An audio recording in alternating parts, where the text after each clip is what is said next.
Welcome to another episode of Mexican in the Kitchen. I'm going to show you 3 different ways to drink tequila, other than the usual shots. I will start with a lime. I'm going to make a cut halfway through it, and then I can use that to go around the rim of my glass. If you are doing a lot of these cocktails, you can also put the lime juice on a plate. Just like I have my salt here, we're using the lime so that the salt sticks, and we have our glass ready. Once our glass is ready, we're going to add some ice. Be careful, I usually put these sideways and I add my ice quite slowly. If you're not careful and just throw the ice in there, a lot of the salt might fall. Now we have to choose the tequila, and for this it's up to you, but I would prefer some añejo reposado. In Europe they call it golden. If you use white or silver, that's perfectly fine. That's just not my first choice. We are adding 1 tequila shot to our glass. This measurement of course is up to you. You can use maybe half a shot or make it a double if you prefer. Now I will take a bit of salt, add it there, and I'm going to squeeze half a lime into my glass. You can squeeze the lime by hand, but if you can get one of these lime squeezers, I would definitely recommend. This is something you will find in every Mexican's home. It's quite nice. We use a lot of lime, so this is something that it's always nice to have around. Now we need the mixer, and in this case we need a grapefruit soda. In Mexico you usually have squared or fresca, but here in Europe the only one we get is jarritos, which is actually quite good. So I'm going to use that one, and I'm just going to top my glass with that.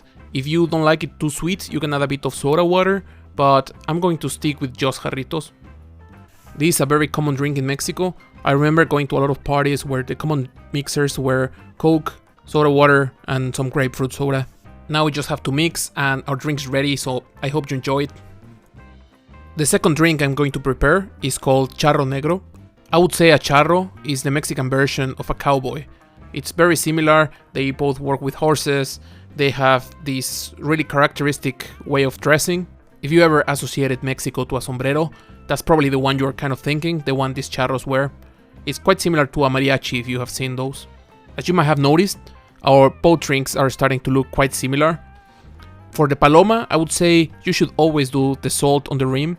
For the Charro Negro, I've seen people do it with or without. That's, I think, a bit more optional in this one. Just as with the last one, we're going to use 1 shot of tequila and we're going to add that to our drink.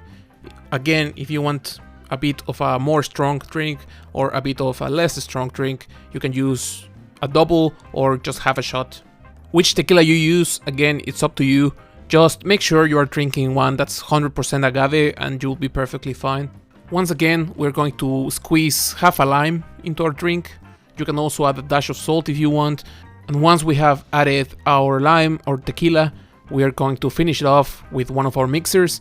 In this case, we're going to use cola. In this case, I'm using Mexican cola flavored jarritos.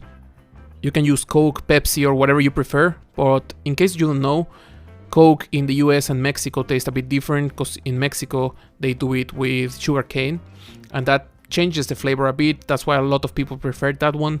But of course, use whichever you can find and whichever you prefer. Now we can give it a mix, and our Charro Negro is ready. This is basically a Cuba Libre with tequila. The third drink is called a Vampire Vampiro. This recipe is going to start in the same way as the last 2. So I'm going to tell you about why this is a bit different. Here on the left, I have this Viuda de Sanchez Angrita. If you live in Finland, I got mine from Las Tunas.fi. If you live in the US or in some other place, check at your local Mexican market. Sangrita might look like it's some alcoholic drink, but it's not. I wouldn't say it's a mixer either. It's its own very specific thing. Sangrita is traditionally made with some chili, orange, some citrics.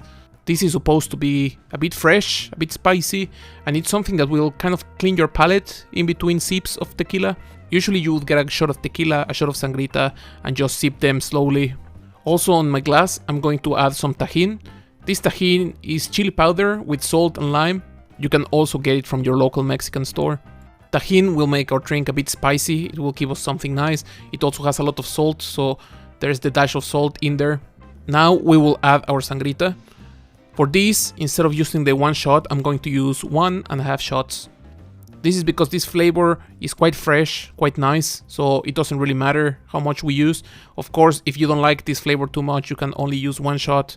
After adding the sangrita, we're going to add tequila, of course.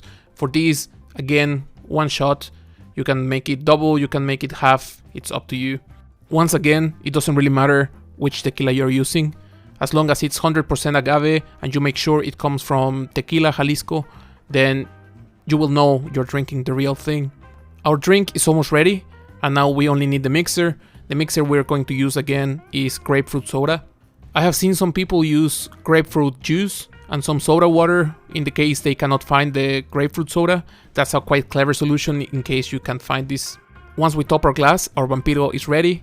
We just have to mix it, and that's it. I hope you learned something new. Let me know in the comments how you usually drink tequila. Try it at home, press like, subscribe, activate the bell, share it with your friends, all those kind of things, and see you in the next one.